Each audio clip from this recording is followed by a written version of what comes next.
It's me, y'all. It's Mr. Sour Motorsports back at it from the garage. Been a long time since I made a video. Lots changed. Got a lot of new projects. Got some of the old projects, but I'm still building them. I'm still doing it. I'm still here. I think I want to start making some videos, just casual stuff for now, low enough effort, but see what people are interested in. Maybe talk about my opinions a bit.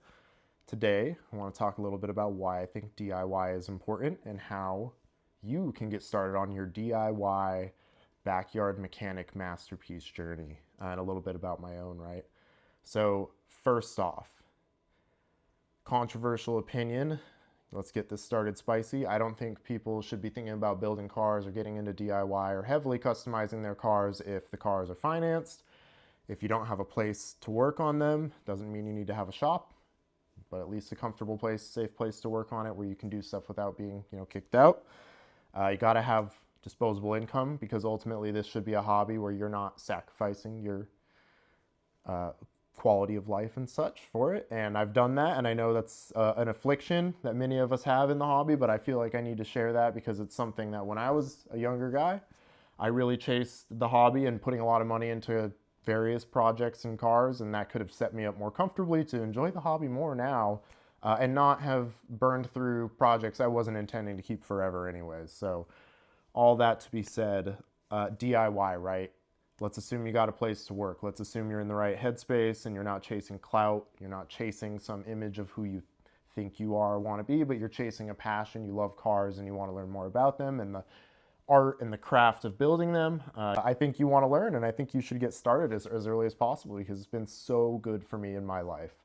So DIY, you need the tenacity. You need to be ready to do it all. You need to be ready to spend some money on tools when you don't have them. You need to be ready to buy some parts, and you need to do research on what you need, and you should just get after it. I think a lot of people have told me in the past, especially I'm not a professional. I went and did some school on body repair and paint and stuff. Look at all the good that did me, right? 2 unfinished paint jobs and 3 more outside. Because a lot of the time, I think if you tell someone and you're new to it and you're not very experienced, you say, yeah, I'm gonna fix it myself. A lot of people will tell you to go to a professional. I say, fuck that shit. I say pretty much always, unless if it's a life or death. Even then, do a risk management approach. Should always do it yourself. I did my garage wiring. I do all my house projects. I do my cars. I do everything I possibly can myself, and it has been incredibly rewarding and fruitful for me in my life. And it will set you up for success in your career. It'll set you up with people will like you. You'll be a source of knowledge and inspiration. There's so many positive benefits to doing it. Maybe you just don't want to, and that's valid. I'm not here to tell people that you have to live this way. I'm just saying for me, I don't think I would be a successful person. I don't think I would have any of the amazing friendships I've made from my community of people that help me and that I help, and the car community and all over the place, and social media. The DIY spirit, it leads you to seeking out knowledge and interacting with people. And you're not going to get the good information about fixing older cars and very particular repairs through ChatGPT. So that's kind of awesome. It'll teach you traditional information retrieval skills. It'll teach you how to handle tools, especially being uncomfortable working on a car, and sometimes you have to be brave and buy the right tools and follow the guide and learn how to do it. And it'll inspire confidence in it. It'll make you feel like you can accomplish things, and you'll start to naturally, I think, apply that in other places in your life.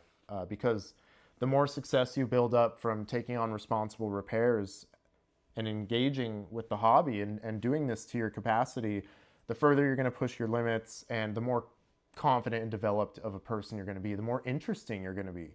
You're going to be way more interesting. Think about all the stuff you're going to have to talk about. You'll be able to talk people's ears off about cars. And in my experience, even people who aren't that interested, they find it really interesting when you're passionate about a hobby and you can talk about all the crazy things you've done and the things you've got going on, your plans and how you've learned or failed. It really just enriches who you are and what you have to bring to the table. So I just want this to be a brief, a message to people to feel inspired and to chase those repairs and do it yourself. Don't be dissuaded by, maybe feeling scared or maybe like you've never done it before, because nobody's done everything. You always have a first time, and you can do your research, and you can find so much knowledge out there to do this stuff at home on your own with basic tools. You only need to go to Harbor Freight and spend a couple $100 and you could build an entire Miata.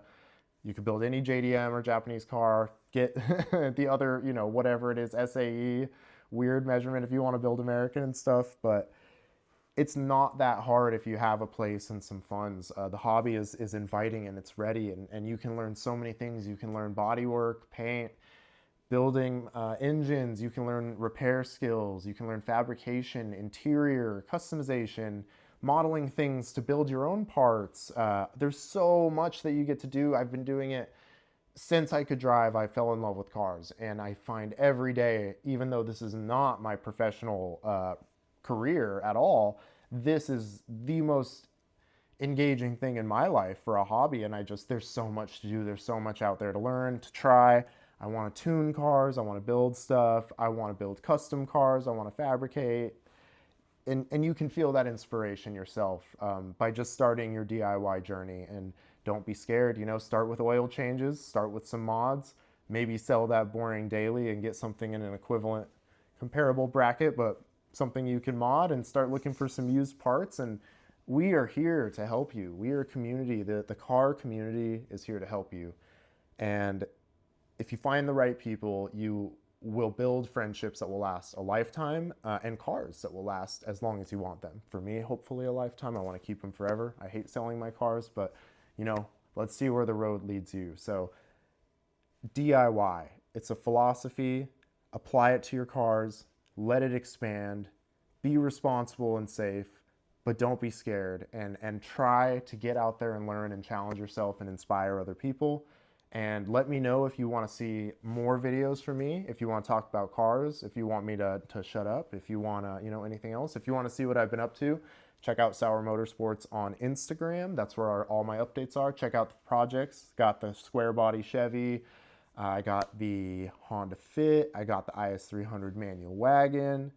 Maybe I'll talk about garage projects and stuff if you're interested. Obviously got these and always doing more. So let's engage with each other. Let me know what you think in the comments, and I'll see you guys next time. Peace.